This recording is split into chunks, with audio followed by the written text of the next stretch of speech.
Shalom Jemaat GKI CSN yang terkasih di dalam Tuhan. Kembali kita bersama-sama di tempat ini, kita mau memulai ibadah kita saat ini. Biarlah Allah kita, Allah yang luar biasa, yang memberikan pengurapannya bagi kita semua. Amin. Bapa, saat ini Tuhan Yesus, kami datang di hadirat-Mu yang kudus Tuhan.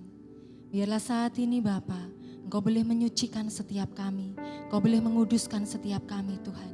Sehingga kami semua, jemaat-Mu, boleh merasakan pengurapan Allah yang turun dahsyat Tuhan atas setiap kehidupan kami. Memulihkan setiap kami Tuhan. Terima kasih Yesus. Terima kasih buat setiap kasih setiamu dalam kehidupan kami.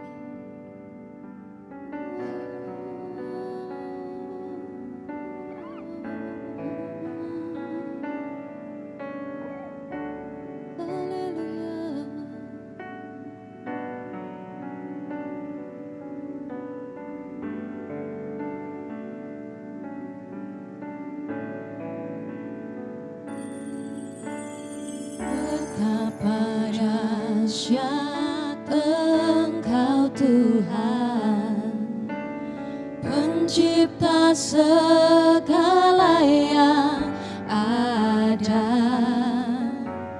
dulu sekarang sampai selamanya. Hanya Engkau Tuhan, tak terselami pikiranmu, tak terukur panjang setiamu. Dulu sekarang sampai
Kemuliaan-Mu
Allah kita. Yes. Haleluya.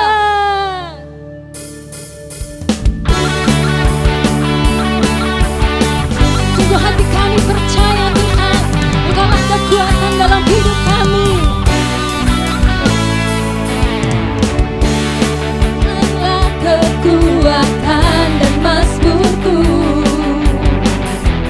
Dia gunung batu dan keselamatanku. Hanya padamu hatiku percaya, Kaulah menara dan kota berlindungan. Ku mau selalu bersyukur sebab cintamu padaku takkan pernah berubah.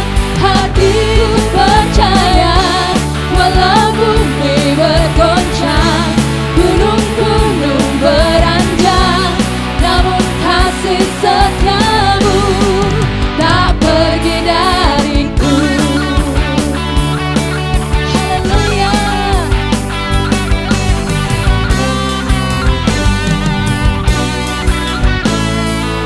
Wah. Tuhanlah kekuatan dan mazmurku, Dia gunung batu dan keselamatanku.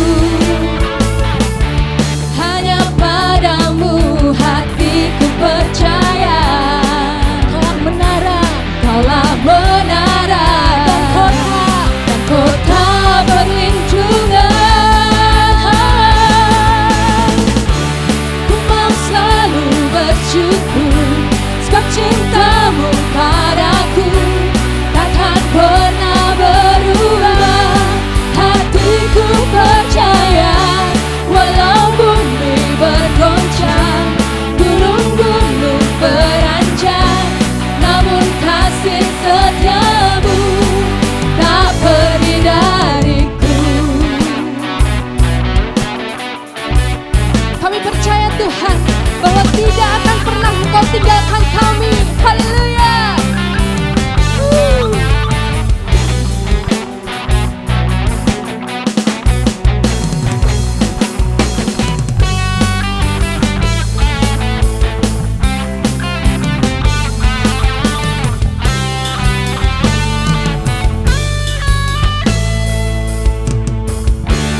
Ku mau selalu bersyukur sebab cintamu padaku takkan pernah berubah. Hatiku percaya walau bumi bergoncang, gunung-gunung beranjak, namun kasih setiamu pergi dariku. Ku mau selalu bersyukur sebab cintamu padaku takkan pernah berubah. Hatiku percaya walau bumi bergoncang, gunung-gunung beranjak, namun kasih setiamu tak pergi dariku. Kasih setiamu tak pergi dariku. Kasih setiamu tak pergi dariku. Haleluya. Sungguh Allah kita Allah yang luar biasa. Serukan namanya. Thank you Jesus.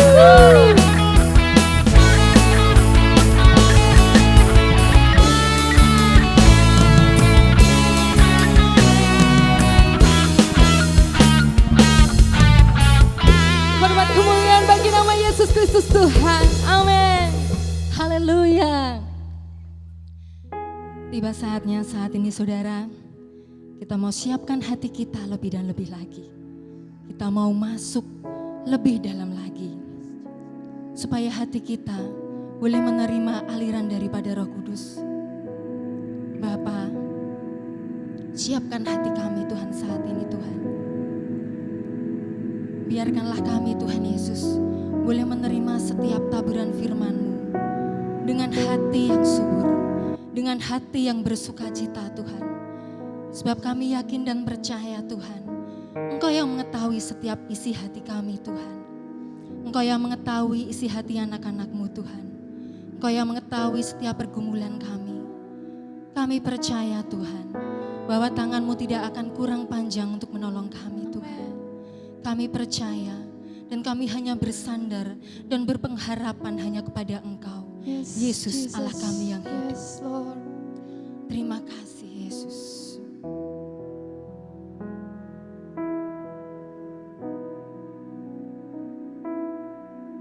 Tuhan, Kau sempurna dalam rencana-Mu dan karya-Mu. Ku serahkan hidupku, murnikan dengan Roh-Mu. Katakan dengan lembut. Tuhan, Kau sempurna dalam rencana-Mu dan karya-Mu. Ku serahkan hidupku, murnikan dengan Roh-Mu. Hidupku menggenapi firman-Mu, Sebab tanda mujizat-Mu nyata Tuhan. tanda mujizat sertai tiap langkahku. Engkau Allah yang bersama kami. Kau bersamaku Terima kasih Yesus. di dalamku, jadi bukti kebesaran-Mu.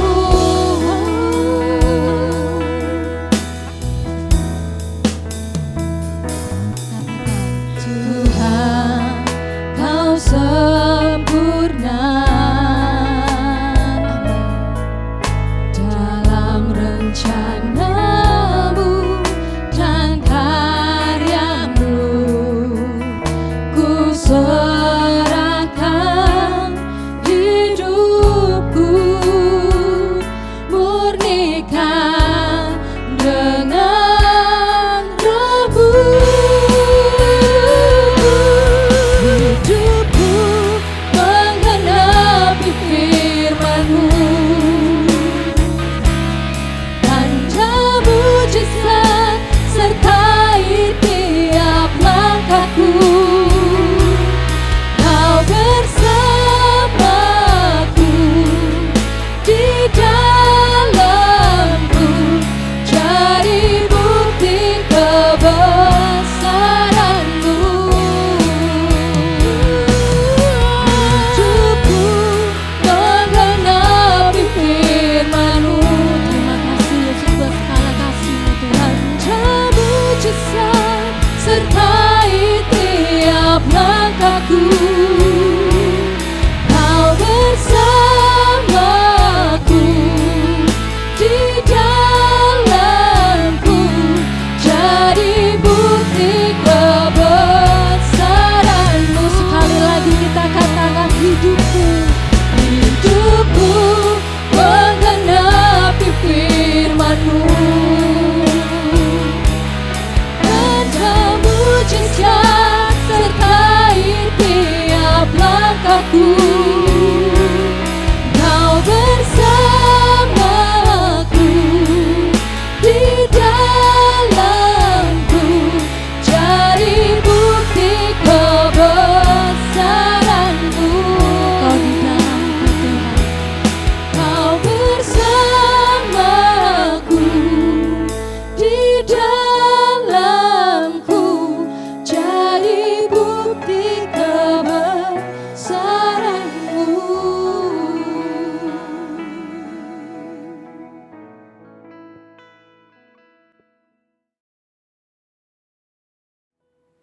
Shalom Jemaat JKI CSN yang dikasihi Tuhan, kita berjumpa kembali dalam ibadah online pada hari ini. Tema kita pada sore hari ini adalah menghadapi ketidakpastian. Tapi sebelum kita membahas firman Tuhan pada hari ini, marilah kita bersama-sama berdoa di hadapan Tuhan terlebih dahulu. Mari kita berdoa. Mengucap syukur Tuhan atas segala kesempatan yang Tuhan berikan. Mengucap syukur atas segala kasih karunia yang masih Tuhan anugerahkan bagi kami semua. Saat ini Tuhan, biarlah Tuhan berikan kekuatan di dalam hati kami, di dalam hidup kami untuk menghadapi berbagai macam ketidakpastian yang kami hadapi hari-hari ini. Karena kami percaya Tuhan, di balik segala ketidakpastian, di hadapan-Mu segalanya itu pasti dan tidak ada yang mustahil. Terima kasih Tuhan, persiapkan hati kami saat ini untuk menerima firman-Mu yang akan menguatkan kehidupan kami semua. Terima kasih Tuhan, kami sambut firman-Mu di dalam nama Tuhan Yesus. Kami berdoa, haleluya, amin. Shalom saudara, kita saat ini akan belajar mengenai kisah dari Raja Daud dalam menghadapi ketidakpastian. Kita akan buka di dalam 1 Samuel pasal 22 ayat 1 sampai yang ketiga. 1 Samuel pasal 22 ayat 1 sampai yang ketiga. Saya akan bacakan dulu ayat 1 dan 2 bagi saudara. Ayat yang pertama. Lalu Daud pergi dari sana dan melarikan diri ke Gua Adulam. Ketika saudara-saudaranya dan seluruh keluarganya mendengar hal itu, pergilah mereka ke sana mendapatkan dia. Ayat yang kedua, berhimpunlah juga kepadanya setiap orang yang dalam kesukaran, setiap orang yang dikejar-kejar tukang piutang, setiap orang yang sakit hati, maka ia menjadi pemimpin mereka. Bersama-sama dengan dia ada kira-kira 400 orang. Nah saudara, ini ceritanya Daud dikejar-kejar oleh Raja Saul. Raja Saul benar-benar sudah buta hatinya, dia betul-betul sudah kehilangan akal sehingga dia ingin membinasakan Daud. Dia merasa Daud ini adalah saingan yang akan membuat kerajaannya itu nanti akan beralih kepada dia. Dia sangat benci, Raja Saul sangat benci pada Daud. Dan oleh karena kebenciannya itu membuat Daud menjadi buronan. Dan pada saat seperti inilah Daud benar-benar menghadapi situasi yang tidak tentu. Dia menghadapi suatu situasi yang tidak pasti dalam hidupnya. Dan Alkitab menceritakan kepada kita ada dua kelompok atau dua golongan orang yang ikut bersama-sama dengan Daud. Yang pertama, ayat 1 dikatakan, lalu Daud pergi dari sana dan melarikan diri ke Gua Adulam. Kemudian ketika saudara-saudaranya dan seluruh keluarganya mendengar hal itu, pergilah mereka ke sana mendapatkan dia. Golongan pertama atau kelompok pertama adalah kaum keluarga Daud sendiri. Ini golongan pertama. Kemudian golongan yang kedua dikatakan demikian. Berhimpunlah juga kepadanya setiap orang dalam kesukaran. Orang-orang yang susah hidupnya dalam kesukaran. Setiap orang yang dikejar-kejar tukang piutang, orang-orang nggak bisa ngembaliin utang. Ini ikut Daud. Setiap orang yang sakit hati, maka ia jadi pemimpin mereka. Jadi Daud ini mimpin orang-orang yang dalam kesukaran, dikejar-kejar utang. Ya, kalau sekarang dikejar-kejar debt collector ya. Kemudian dikejar-kejar tukang piutang, kemudian ada juga orang yang sakit hati. Ini golongan yang kedua. Intinya ini adalah orang-orang yang sungguh sudah tidak punya pengharapan di dalam hidupnya. Dan mereka memutuskan untuk ikut Daud. Mengembara di dalam ketidakpastian. Jadi tadi yang ikut Daud untuk mengembara dalam ketidakpastian, yang golongan pertama itu kaum keluarganya, termasuk ayahnya dan ibunya. Kemudian golongan kedua ini orang-orang yang sedang dalam kesusahan, sedang dalam masalah, sedang dalam situasi yang sangat mengerikan dalam kehidupan mereka. Ikut Daud semuanya. Dan jumlahnya ada 400 orang. Banyak saudara. Tetapi firman Tuhan di sini mengungkapkan suatu rahasia yang ketika kita gali akan memberikan suatu makna yang dalam kehidupan kita semua. Kita tahu bahwa Daud ini adalah simbol daripada Yesus Kristus Tuhan kita. Dan kita diperhadapkan ketika dalam situasi ketidakpastian seperti ini, kita mungkin masuk dalam golongan yang pertama atau golongan yang kedua. Golongan yang kedua itu isinya orang-orang yang kepahitan, orang-orang sakit hati, orang-orang yang sedang nggak bisa bayar hutang. Pokoknya intinya ini bisa dikatakan adalah orang-orang yang sudah nggak punya pengharapan. Bahkan ada yang sampah masyarakat juga. Ini orang-orang seperti ini ikut Daud. Sama. Kondisi kita mungkin ada di golongan sini. Golongan yang kedua. Sedang dalam situasi seperti ini. Mengembara dalam ketidakpastian bersama Yesus. Tapi percayalah saudara. Kita tahu sendiri pada akhirnya Daud menjadi Raja Israel yang termasyhur. Dan orang-orang yang tadinya ini orang yang dalam kesukaran, orang kesusahan, orang dikejar-kejar utang, akhirnya jadi perwira-perwira Raja Daud. Diangkat dari zero menjadi hero. Dari nol menjadi pahlawan. Dan mereka ini akhirnya dilatih Daud mengembara dalam ketidakpastian dan endingnya mereka adalah kesatria luar biasa yang ada di sisi Daud ketika pada waktunya Daud menjadi raja. Sama seperti kita saudara, keadaan kita mungkin saat ini seperti golongan kedua. Sedang dalam berbagai macam kesusahan, sedang ada dalam berbagai macam pergumulan dan penderitaan. Tapi percayalah, ketika kita tetap mau ikut Yesus mengembara dalam ketidakpastian, dalam kondisi yang seperti ini, endingnya kita pasti akan mengalami kemenangan bersama Tuhan. Amin saudaraku. Nah saudara, di dalam golongan yang pertama, itu adalah golongan keluarga Daud, termasuk ayah dan ibunya. Tapi kita tahu, di dalam 1 Samuel 22 ayat 3 dikatakan demikian. Ini golongan pertama. Ayat yang ketiga. Dari sana Daud pergi ke Mispa di Moab dan berkata kepada raja negeri Moab, izinkanlah ayahku dan ibuku tinggal padamu sampai aku tahu apa yang dilakukan Allah kepadaku. Ini artinya saudara, Daud ini juga nggak tahu harus ngapain. Dia mengembara di dalam ketidakpastian. Dia tidak tahu harus berbuat apa. Sementara dia lihat kedua orang tuanya, ayah dan ibunya yang sudah lanjut umurnya, kelelahan, capek. Akhirnya mau tidak mau Daud harus menitipkan orang tuanya kepada raja negeri Moab. Kadang kita juga ada di dalam golongan yang pertama saudara. Orang-orang yang sudah capek. Orang-orang yang sudah lelah hatinya, sudah capek pikirannya. Dalam kondisi ketidakpastian seperti ini. Saya, saudara, mengalami ketidakpastian. Hari-hari ini memang hari-hari yang sangat berat. Ini adalah masa-masa yang sangat sulit. Kita benar-benar diperhadapkan pada sesuatu yang gak pasti. Kita gak tahu ini harus ngapain. Mau cari rezeki saja susahnya minta ampun karena sedang dalam situasi seperti ini. Tetapi firman Tuhan ajarkan selama kita nggak capek, selama kita nggak lelah, kita akan mengembara di dalam kemenangan demi kemenangan bersama Tuhan.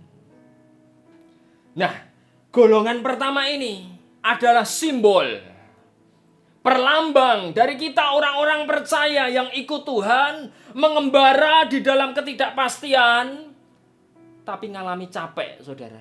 Lelah. Tuhan, sudahlah aku nggak pelayanan lagi, kondisinya baru seperti ini. Sudahlah Tuhan, aku stop dulu ya. Aku baru nggak mau ngapa-ngapain nih, Tuhan.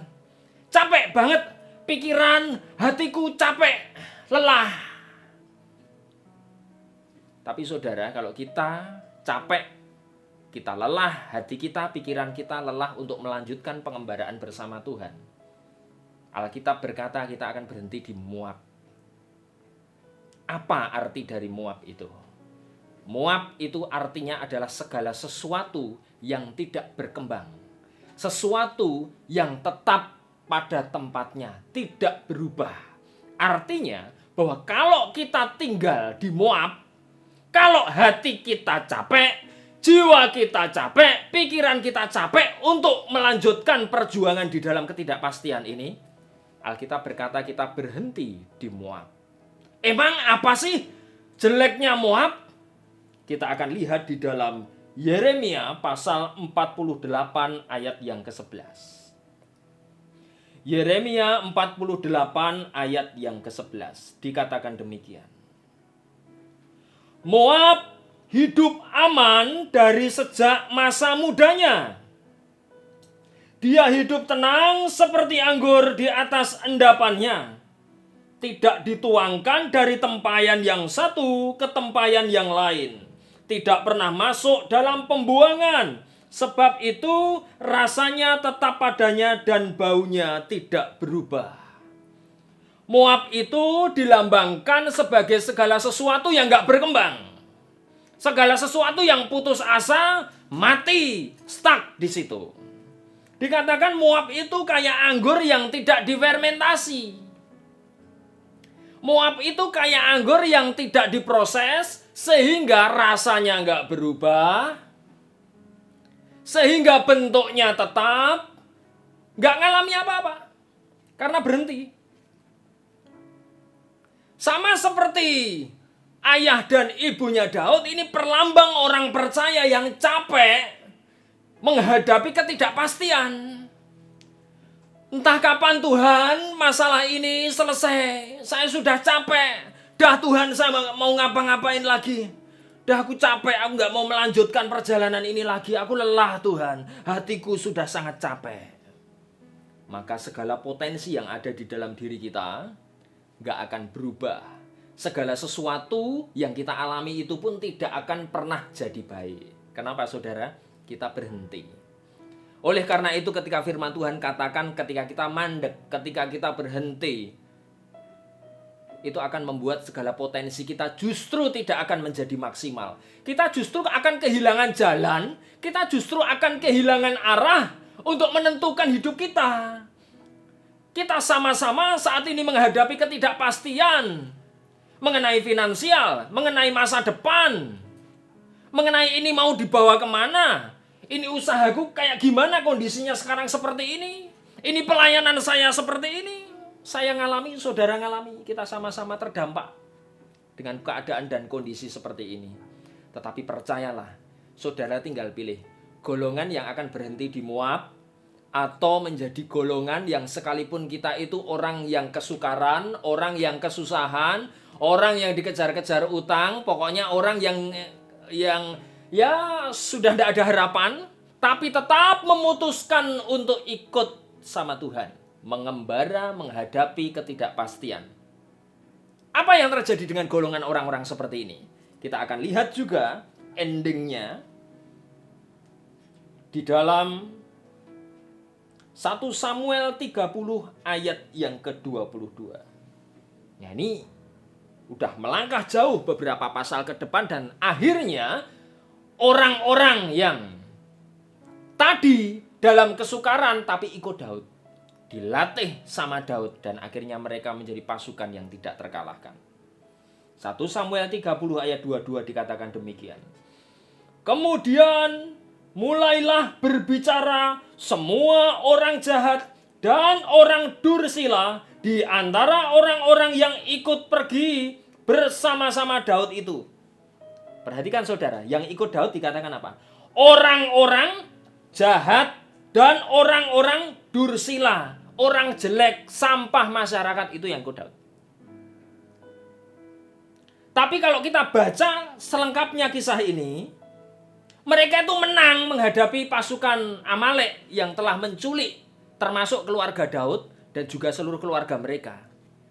Pasukan orang-orang yang tadinya sampah masyarakat ini ikut mengembara, dilatih oleh Daud, jadi pasukan yang kuat, akhirnya mereka menjadi pasukan yang tidak terkalahkan. Dan pengikut Daud atau pasukan Daud ini tetap disebut dalam Alkitab orang-orang jahat dan orang-orang dursila. Alkitab berkata seperti ini untuk menjelaskan. Kita ini sebenarnya nggak layak ikut Yesus. Kita ini penuh kekurangan. Kita nggak sempurna. Tapi Tuhan mau latih kita.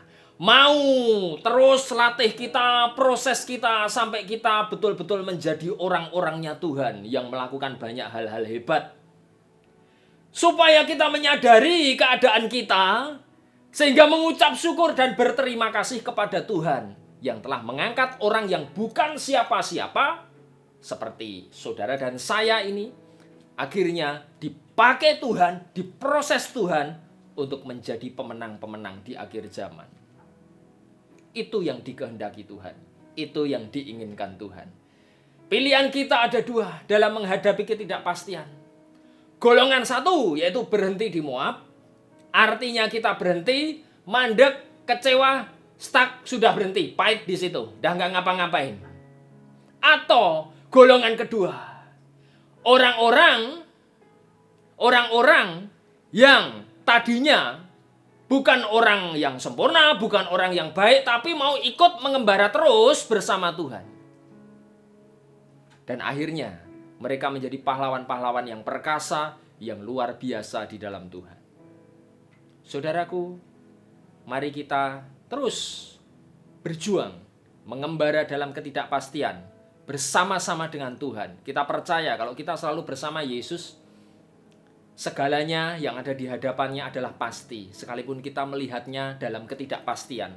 Tapi kita boleh percaya bahwa di hadapan Tuhan semuanya itu pasti. Semuanya sudah ada waktu yang ditentukan bagi Tuhan. Kapan kita akan mengalami solusi dan blessing yang luar biasa dari hadapan Tuhan.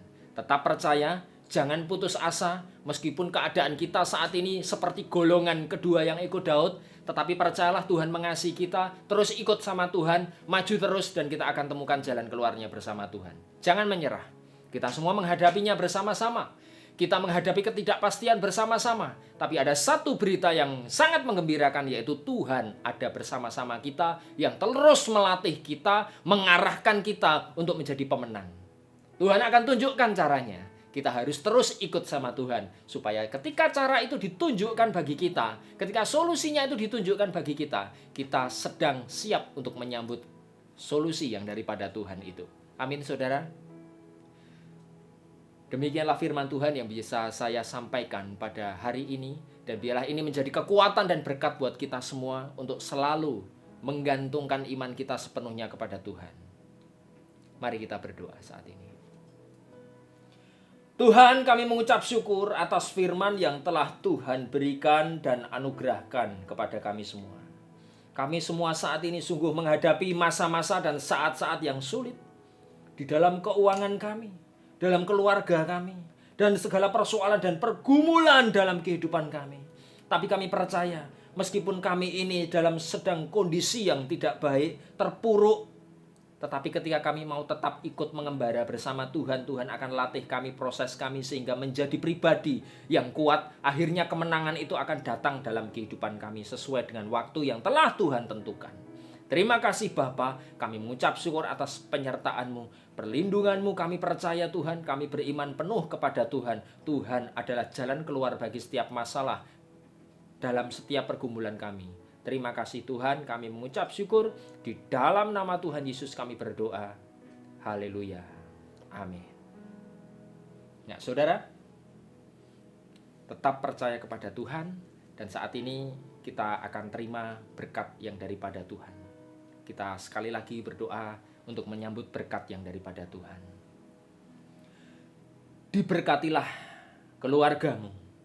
Diberkatilah pekerjaanmu. Diberkati keuanganmu, diberkati kesehatanmu, Dan diberkati apa saja yang kau lakukan bagi nama Tuhan, Tuhan menjadikannya berhasil. Dan biarlah perlindungan Tuhan senantiasa menyertai kehidupan saudara semua. Dan damai sejahteranya senantiasa melimpah dalam kehidupan saudara semua.